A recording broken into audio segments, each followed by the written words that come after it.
There's a shot of my audience. Thanks everybody for coming today.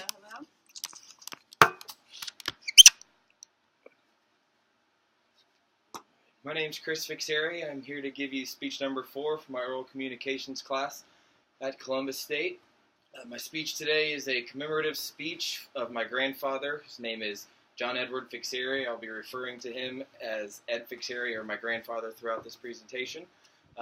Unfortunately, my grandfather passed on December 2nd of 2013.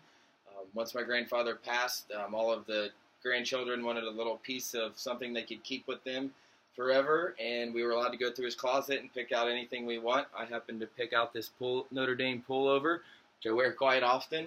It's one of my favorite shirts I have. But my grandfather was the most respected man I've ever met. Anyone who had the opportunity and privilege to meet him would tell you the same. He touched the lives of many, and everyone who got to meet him just absolutely adored him and respected him of the highest regard.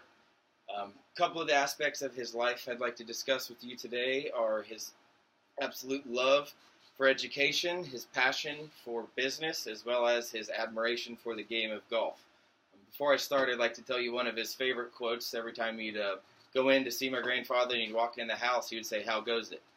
It's kind of funny because now everyone, since he's passed away, every time we see anyone in the family, it's "How goes it? How goes it?" instead of "How you doing?" It's kind of a funny little thing we do now. But his love for education started at a young age. He's always been a big reader. He was the valedictorian of his high school. This gave him the opportunity to attend his favorite university, which was the Notre Dame University, which is located in South Bend, Indiana. He received his bachelor's in business administration in 4 years with a 4.0, all at the same time. He was an officer in the armed forces. He actually didn't make a career out of the military, but he did serve his country for the 4 years he was at Notre Dame. His love for education was passed down through his children as well as his grandchildren. He always encouraged his kids as well as his grandkids to take their education as far as they absolutely could because he knew the success that would come with it. He was a big believer in the success in education equates to success in a career. So he also was able to read about 3 to 5 books anywhere, any week of the year. He'd read about 3 to 5 books. He took a speed reading class in Notre Dame that I really think helped him out. He would read a page in about 10 to 15 seconds, which was kind of crazy to watch, but it was really cool. The second aspect of his life I'd like to discuss is his passion for business. He's obviously a very smart man, being a valedictorian as well as graduating from a prestigious school such as Notre Dame. But right out of school, he got into owning and operating a beer distributor, which anyone that worked with him knew that he was a very ethical businessman as well as respected. Treated all of his employees great. He actually had the opportunity to allow his kids to work for his beer distributor as well, which they got to learn what real work ethic was, as well as doing business ethically, and it gave him a little bit of spending money as well for the weekends. From here, he also invested in a gold mine in Colombia, which did very well for himself. It gave him the opportunity to retire at a younger age in life, but by no means was he ready to be finished working.